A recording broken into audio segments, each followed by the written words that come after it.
Happy Monday and July 2nd. Today is day 8 of the 12 days of articles in review. My name is Mary Coughlin and I'm the president and founder of Caring Essentials Collaborative. Today's article, I thought I'd kind of take a little departure from what I've been doing over these last 7 days. Basically, my focus is trying to present you guys with articles that have a connection to the core measures for age-appropriate care. So the core measures are protected sleep, pain and stress prevention, assessment and management, and family involvement, activities of daily living, positioning, feeding, and skin care, obviously family collaborative care, and then the healing environment, which includes the physical environment, which captures the sensory milieu, the aesthetics, the space, and that sort of thing.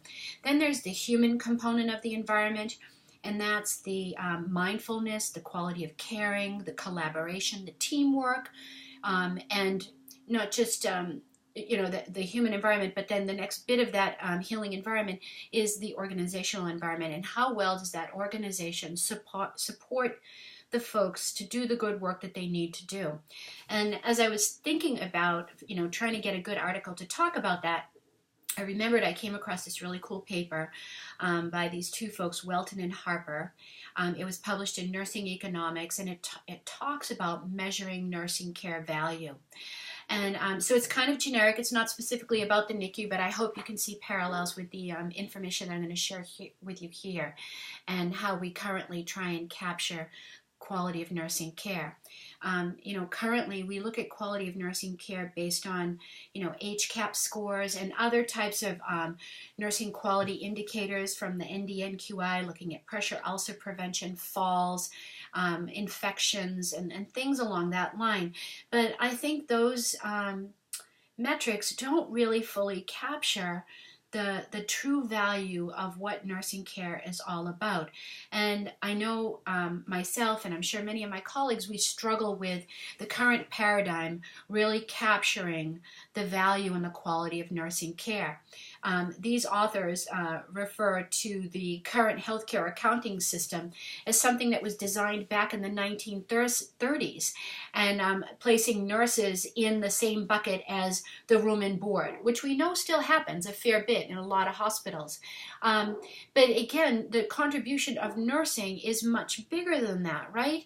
But if we're not afforded an environment and a system that allows us to fully capture the experience of the patient and our interaction with that patient, then we're really missing a huge amount of the value, and we're also kind of sweeping under the carpet what are those components that are missing from the current paradigm that we operate in. For example, when I talk about pain management or pain prevention, I think I mentioned this before, but we have a situation, a documentation process that doesn't allow us to fully capture that experience without, making it really painful or time-laden and that sort of thing.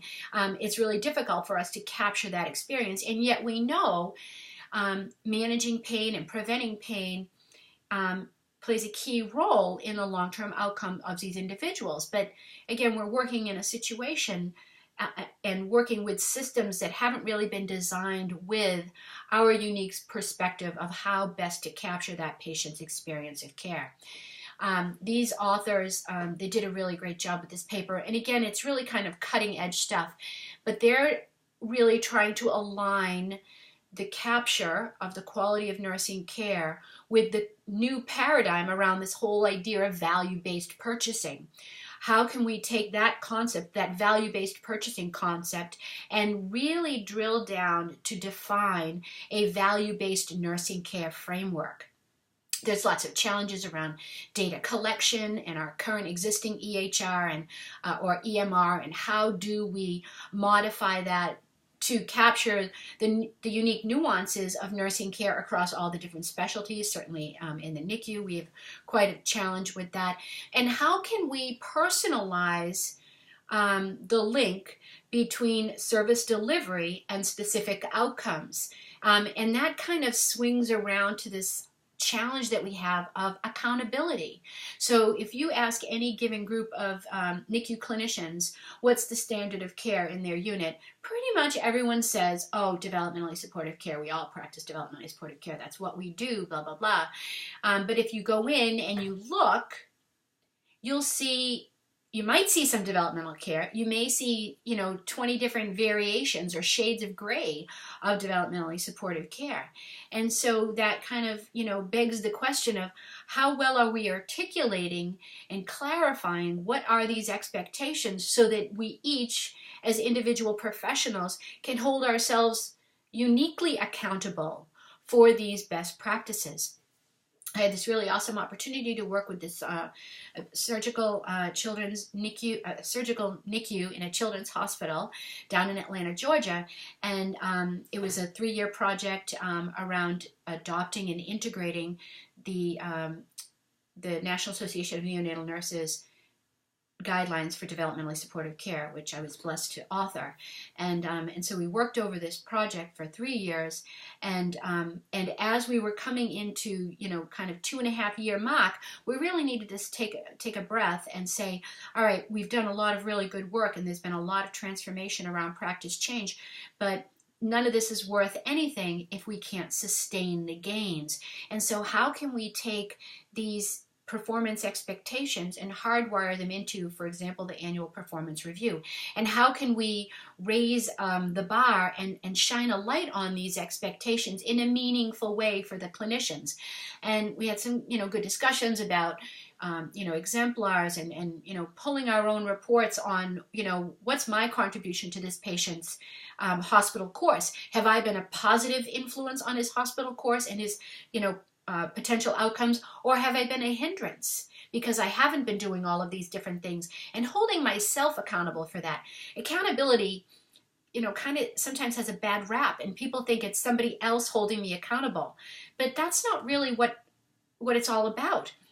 And that's what these authors are really kind of talking about, is if we could really drill down and connect the dots on, Mary Coughlin's delivery of care across these different strategies or interventions or whatever, is, on this certain scale, yay or nay, or halfway there, opportunities for improvement, and providing that feedback in a very constructive way, we can really turn the tide and really achieve a level of standardization and sustainability of the adoption and consistently reliable provision of best practices. And when you talk like that, what you're really talking about now is meeting those goals and objectives around the triple aim, reducing healthcare expenditure by improving the patient's experience of care and optimizing their health outcomes. So it's cost, outcomes, and their experience that really can, be that triple aim for us. I mean, there's not one clinician, nurse, therapist, physician who steps up to an incubator and says, I wonder what kind of damage I can do today. We all want to do the best, but sometimes the best is not very clearly articulated to us, and we're not really sure, and we kind of go with the flow, and we do what the way we were onboarded, the way the senior staff person oriented me to doing things, and we don't take the opportunity to ask the really critical question: is what I'm doing right now the best for my patient? Or am I just doing this because this is the way we always do it here, and I'm really efficient when I do it this way, and I can move on and get the next stuff done? We really need to put the brakes on, and from a nursing perspective, really hold ourselves accountable and make suggestions towards leadership about how can we really capture the true value of what we bring to the patient's experience. I know you all know that you bring something special, not only on a technical level and a clinical level, but on a human level that can transcend every intervention that you offer by being there, being present, being authentic, and caring about other. How do we quantify that? And I think once we can figure that out, we really can honor the good work that we do and draw very clear parallels to this quality of care and this outcome.